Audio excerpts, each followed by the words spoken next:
زندہ باد۔ کیوں نبوت کا دروازہ بند ہو گیا؟ کہ نبوت کا کام جو کرنے والا تھا سارا سرکار نے کر دیا۔ نہ رکھی گل کے جوش حسن نے گلشن میں جا باقی۔ جو نبوت کا گلشن ہے اس میں پہلے بڑے حسین پھول کھلے مگر بھرا نہیں تھا، جو بھی کھلتا تھا اس کی خوشبو انہی کی آمد کا اعلان کرتی تھی۔ لیکن 12 ربیع الاول شریف کو اس وقت گلشن نبوت میں ہمارے آقا صلی اللہ علیہ وسلم کی جلوہ گری ہو گئی ہے، اس کے بعد وہ اتنا بھر گیا ہے کہ اس میں کوئی جگہ ہی نہیں رہی اور پھول کھلنے کی۔ کسی گندگی کے ڈھیر پر کوئی کانٹا تو اگ سکتا ہے مگر صحن نبوت میں اب کوئی پھول نہیں کھل سکتا۔ اس بنیاد پر آپ کا کام یہ بتا رہا ہے کہ آپ آخری نبی ہیں اور نبوت کا دروازہ بند ہو گیا ہے، اور اس انداز میں جامع شریعت اور جامع دین دنیا کو دے دیا اور جاتے ہوئے فرما دیا ترکتکم علی ملۃ بیضاء لیلھا کنہارھا۔ لوگوں میں تمہیں اندھیروں میں چھوڑ کے نہیں جا رہا، میں تمہیں روشن ملت پہ چھوڑ کے جا رہا ہوں جس کی رات بھی یوں روشن ہے جیسے اوروں کا دن روشن ہوتا ہے۔ لہذا ختم نبوت اس انداز میں صحن چمن بھرا کہ جمال دیکھیں یا رسول پاک صلی اللہ علیہ وسلم کا اخلاق دیکھیں یا تعلیمات دیکھیں، جامعیت اس انداز کی ہے۔ ہر جہت میں لوگ محبتیں کرتے رہے محبوبوں سے، مگر عروہ بن مسعود نے جب حدیبیہ میں آ کر دیکھا، جو بادشاہوں کے درباروں میں رہنے والے بادشاہوں کے غلاموں کی محبتیں دیکھ چکے تھے، بخاری شریف میں ہے، انہوں نے حدیبیہ میں جب منظر دیکھا تو قریش مکہ کو جا کر بتایا کہ صحابہ کیسے پیار کرتے ہیں، اور یہ واضح کیا کہ نبی اور ہوتے ہیں، نبیوں کے دیوانے اور ہوتے ہیں، اور بادشاہوں کے جو غلام ہیں وہ اور ہوتے ہیں۔ کہنے لگے وفدت علی الملوک وفدت علی کیسر و کسری والنجاشی واللہ ان رأیت مالکا یعظمہ اصحابہ ما یعظم اصحاب محمد محمدا صلی اللہ علیہ وسلم۔ کہنے لگے ابھی کافر تھے، کہتے ہیں میں بادشاہوں کے درباروں میں گیا، میں کوئی ایسا تنگ نظر نہیں ہوں کہ میں نے دنیا نہ دیکھی ہو، میں کیسر کے دربار میں گیا، میں کسریٰ کے دربار میں گیا، میں نجاشی کے دربار میں گیا، میں نے بڑے بڑے بادشاہوں کے دربار دیکھے، میں نے وہاں کے آداب دیکھے، مگر جس دن سے مدینہ دیکھ لیا ہم ساری بہاریں بھول گئے۔ اے قریش مکہ، تمہیں بھول ہے، تم سمجھتے ہو کہ برادری کا بندہ تھا اور ایک بادشاہ بن بیٹھا ہے اور فوج بھرتی کر لی ہے، اور جیسے بادشاہوں کی فوجیں ہوتی ہیں ہم لڑیں گے تو ان کے کچھ غلام بھاگ جائیں گے، کچھ ادھر ہو جائیں گے، تتر بتر ہو جائیں گے۔ کہا سمجھ لو بادشاہوں کے ماننے والے اور ہوتے ہیں اور پیغمبر کے دیوانے اور ہوتے ہیں۔ ان سے الجھنے سے پہلے 100 بار سوچنا میں دیکھ کے آیا ہوں۔ وفدت علی الملوک وفدت علی کیسر و کسری والنجاشی واللہ ان رأیت مالکین ان رأیت ملکین ان رأیت مالکین یعظمہ اصحابہ، میں نے کسی ملک کسی بادشاہ کو ایسا نہیں دیکھا کہ اس کی اتنی تعظیم ہوتی ہو جتنی تعظیم صحابہ اپنے نبی علیہ السلام کی کرتے ہیں۔ دیکھو یہاں یہ بات بڑی قابل غور ہے، بخاری پڑھنے سے پتا چلتا ہے کہ صحابہ کا جو انداز تھا تعظیم نبی علیہ السلام کا، اس کو مشرک نے دیکھا تو شرک ٹوٹ گیا۔ آئے تھے تو کٹر مشرک تھے، مگر گئے تو ایمان کی تحریک دل میں پیدا ہو چکی تھی، اور ایک ادھر آج کچھ نام نہاد اہل توحید ہیں جو تعظیم نبی کو شرک قرار دے رہے، ادھر تعظیم نبی سے شرک ٹوٹ رہا ہے۔ اس لیے کہا میرے امام نے شرک ٹھہرے جس میں تعظیم حبیب، اس برے مذہب پہ لعنت کیجیے کہ صحابہ کرام رضی اللہ تعالی عنہم کو ایک مشرک نے دیکھا تو شرک کیوں ٹوٹا کہ صحابہ نے جو تعظیم کی اپنے نبی علیہ السلام کی، وہ کہتے ایسی تعظیم مجھے دنیا میں کہیں نظر نہیں آئی۔ اب کفار حیران ہو گئے، یہ سفیر ہمارا تھا، باتیں ان کی کرتا ہے، لگتا ہے کہیں دل دے بیٹھا ہے۔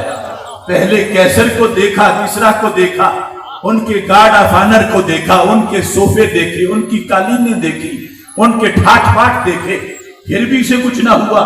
حدیبیہ میں اینٹوں کے سرہانے تھے، پتوں کے بچھونے تھے، یہ کیوں دل دے بیٹھا ہے، یہ کیوں ان کی بات کرتا ہے؟ انہوں نے پوچھا یہ جو تعظیم کا لفظ بولتے ہو کہ وہ بڑی تعظیم کرتے ہیں اپنے نبی کی، وہ برادری کا بندہ یا بڑا بھائی نہیں سمجھتے، وہ تعظیم کرتے ہیں، تو پوچھا وہ تعظیم کیا چیز ہوتی ہے؟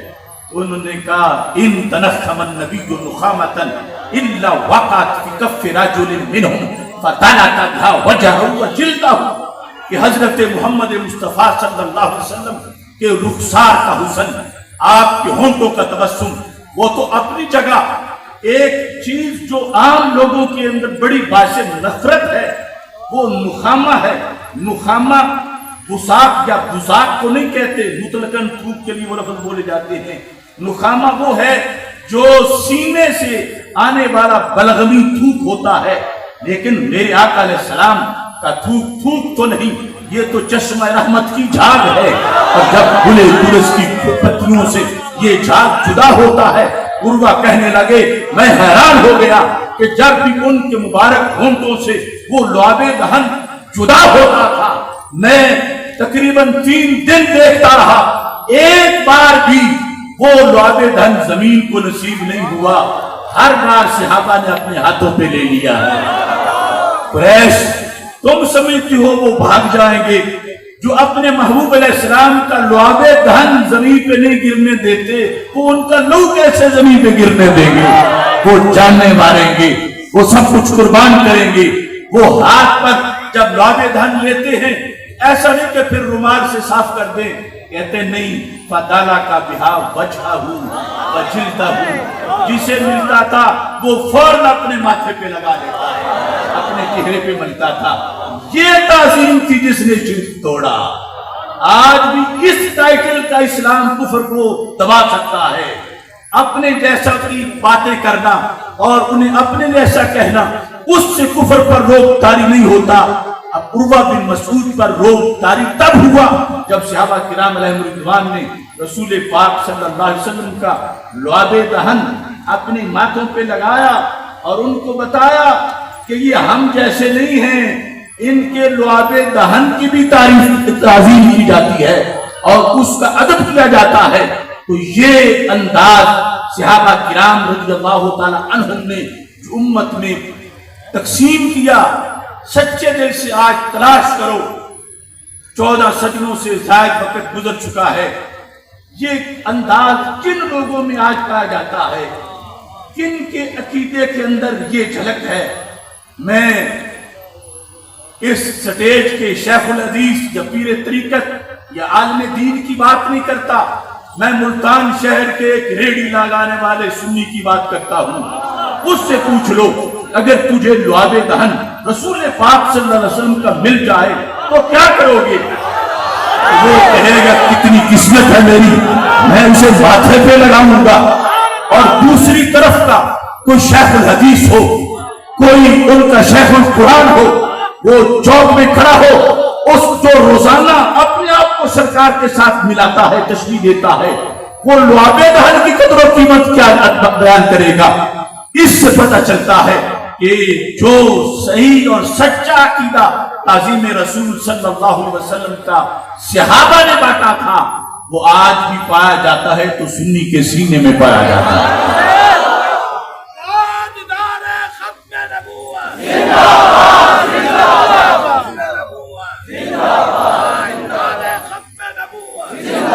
اب ایسی ہستی کے آ جانے کے بعد پیچھے کسی محبوبیت کی گنجائش نہیں بچی، نہ رکھی گل کے جوش حسن نے گلشن میں جا باقی، چٹکتا پھر کہاں ہنتا کوئی باغ رسالت کا، جن کے لعاب دہن کی مثال زمانہ نہ پیش کر سکے، ان سے پیچھے اور کسی کی حاجت کا رہ جاتی ہے۔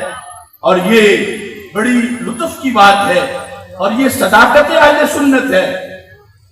آج ختم نبوت کے لحاظ سے ہر سنی اگرچہ وہ عام سادہ سا ان پڑھی کیوں نہ ہو، سب کا لب و لہجہ یہ ہے، جو مدینہ منورہ گیا ہے خوش قسمتی سے وہاں بیٹھا ہے تو فون کر کے بتا رہا ہے اپنے رسول صلی اللہ علیہ وسلم کے قدموں میں بیٹھا ہوں، قدمین شریفین میں بیٹھا ہوں۔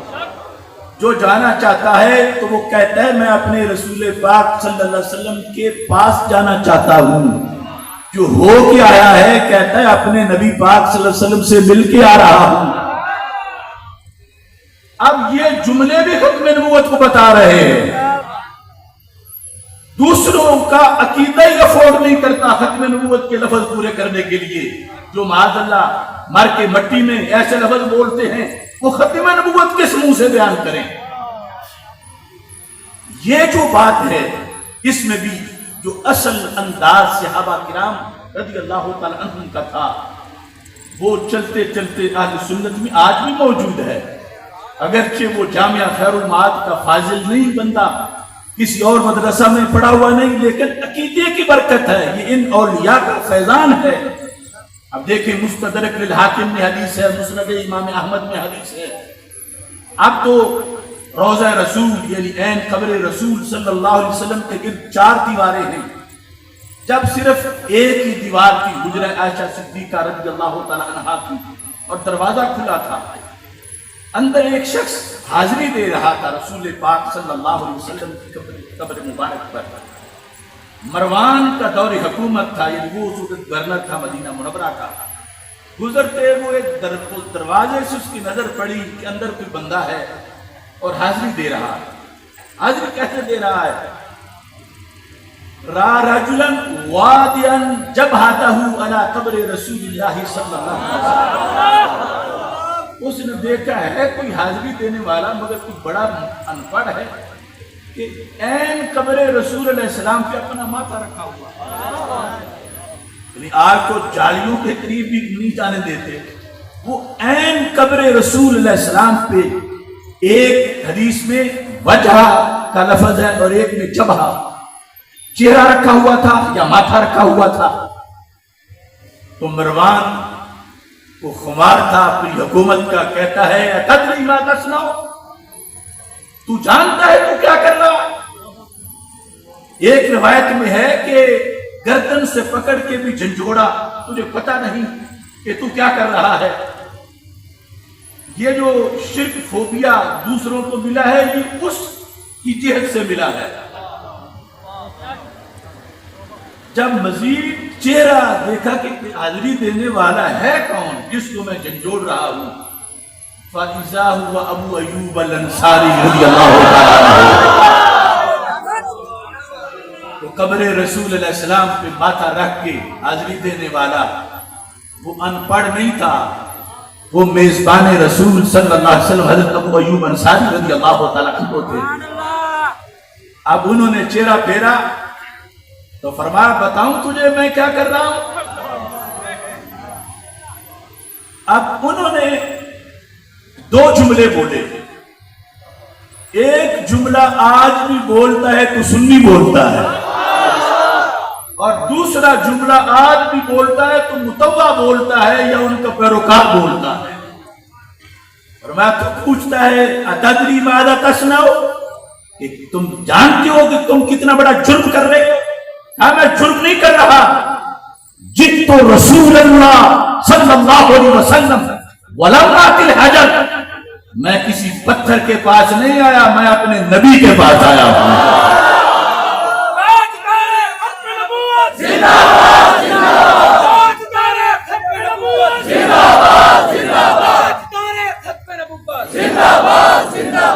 یہ صحابی رسول کہہ رہے ہیں جئت رسول اللہ صلی اللہ علیہ وسلم، میں اللہ کے رسول علیہ السلام کے پاس آیا۔ وہ عقیدہ جو صحابہ علیہم رضوان بیان کر رہے تھے، یہ بریلی کے تاجدار اور حضرت مجدد الفسانی اور دیگر اولیاء، ان کی برکت سے وہی عقیدہ ہمیں ملا ہے۔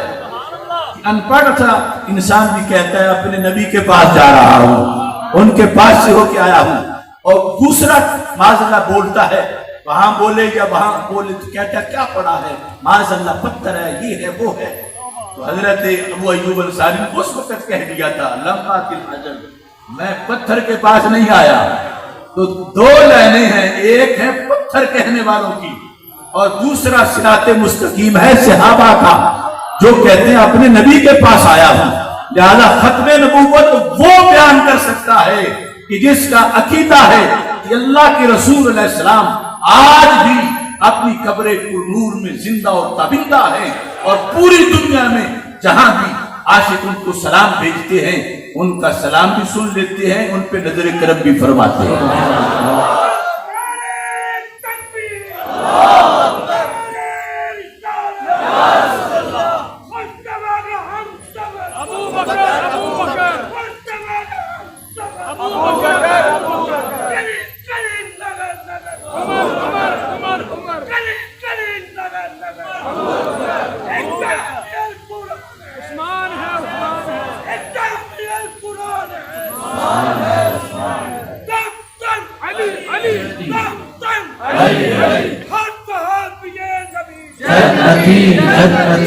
اب دیکھو حدیبیہ میں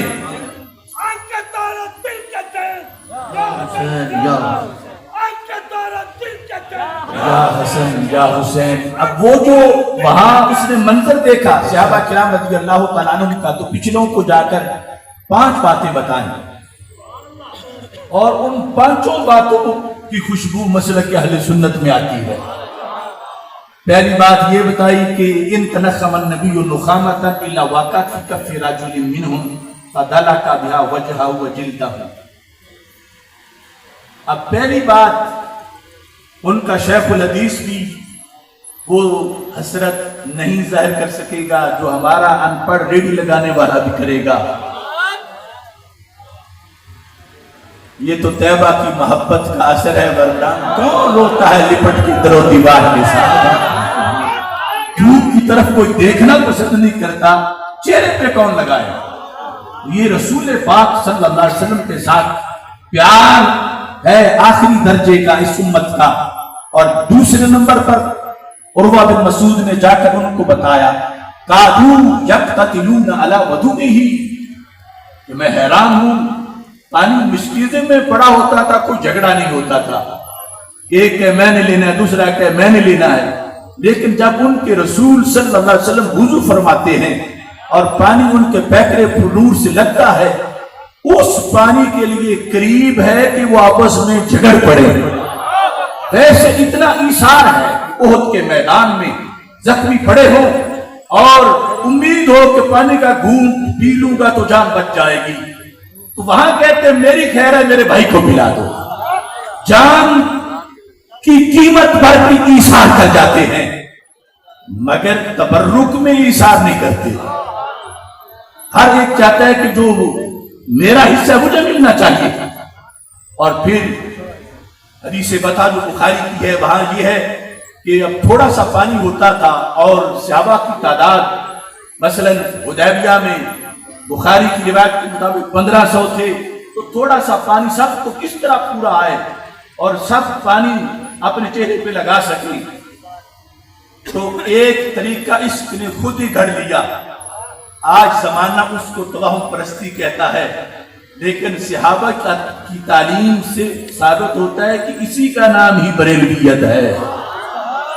من لم یصب منہ, جس کو پانی کا کوئی قطرہ نہیں ملتا تھا تو وہ کیا کرتا تھا, اخذ من بالل ید صاحبہ, کہ اپنے دوست کے ہاتھ کی تری پر اپنا ہاتھ رگڑتا تھا. یہ شرک نہیں, یہ بدعت نہیں, یہ توہم پرستی نہیں, یہ صحابیت ہے. یہ صحیح بخاری شریف ہے کہ پانی لگا رسول پاک صلی اللہ علیہ وسلم کے ہاتھ مبارک سے اور وہاں سے لگ کے پھر کسی کے ہاتھ پہ گرا.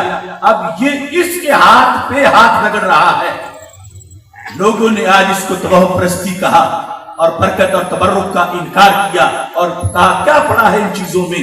تو وہ جو سب سے پہلے توحید پرست تھے ان کا یہ ایمان تھا کہ جس ہاتھ پہ وہ قطرہ گرا ہے اس پہ بھی اپنا ہاتھ رگڑتے ہیں اور برکت پاتے ہیں اور دنیا کو بتاتے ہیں کہ یہ ہے وہ محبوب کہ جن کی نسبت سے اللہ تعالیٰ ہر چیز کو حسن عطا فرما دیتا ہے۔